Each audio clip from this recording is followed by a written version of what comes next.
27 of the Labor Relations Act, LRA, allows for setting up of bargaining councils. A bargaining council is a structure set up by the trade unions and bosses organizations so that they can negotiate over issues in a particular industry.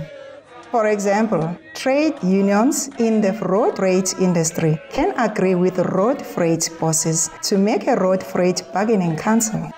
In the same way, trade unions in the chemical industry can agree with the chemical bosses to make a chemical industry bargaining council.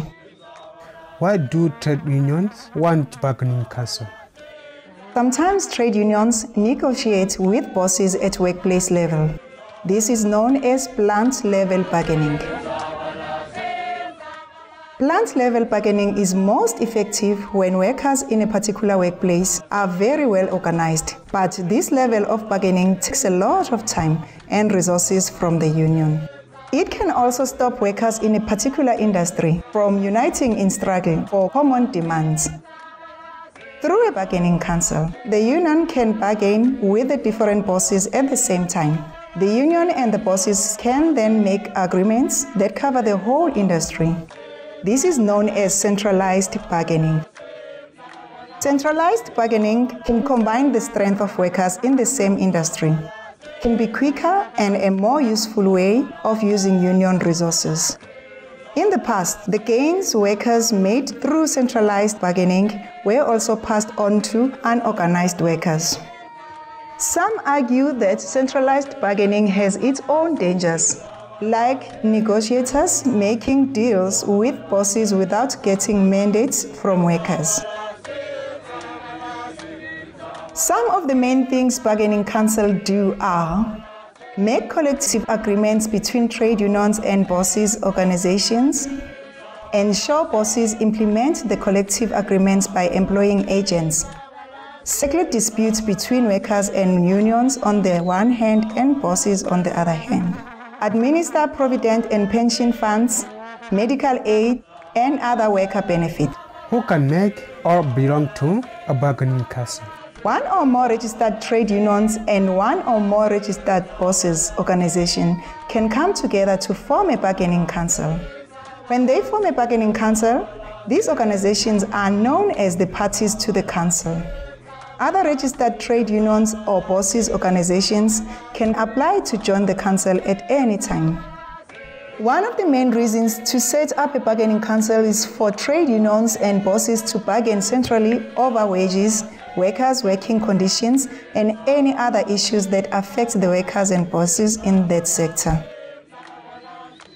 The agreements on wages and workers' conditions of employment set the minimum rights that workers in that industry must get. Bosses can pay more than the minimum and give workers better rights than those in the agreements. However, they cannot give workers lower wages or take away from the rights in the agreements. The agreements are binding on the bosses. They cannot say they do not want to implement the agreement. Who is covered by a bargaining council agreement? Collective agreement between trade unions and bosses organizations in the bargaining council cover the workers who are members of those unions. The agreements also cover the bosses who are members of the employer organizations who are members of the council. Section 32 of the LRA says the Minister of Labour can make the bargaining council agreements apply even to workers and bosses who are not part of the bargaining council. Bosses who are not part of the bargaining council can apply to be excluded by the agreement or parts of it. If the application is successful, they get what is called an exemption from the agreement. There are many industrial sectors that are not covered by bargaining councils, like food, retail, and agriculture. Workers in some of these sectors are instead covered by sectoral determinations. Bargaining councils can employ agents who must make sure bosses implement council agreements. Workers normally report complaints about underpayment of wages. not getting paid sick leave to the agents at the bargaining council offices.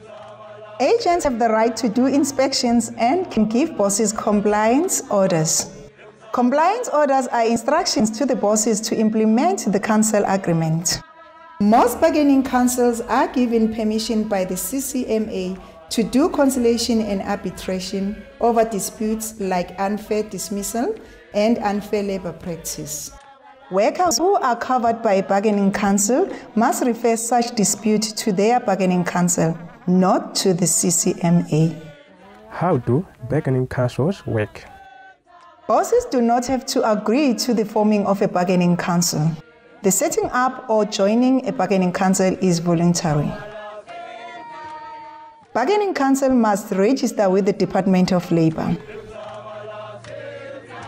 Bargaining councils can employ staff, including agents, to assist them. Workers can take their complaints to the agents if they think their boss is not giving them the rights agreed to by the bargaining council. The expenses of the bargaining councils are paid for by contributions from workers and bosses who are covered by that bargaining council. Comrades who are covered will see council levy deductions on their payslips. A very short history of bargaining councils. Bargaining councils were known as industrial councils, dating back to labor laws of 1924. At that time, the council were meant to protect the skilled jobs and higher wages of white workers.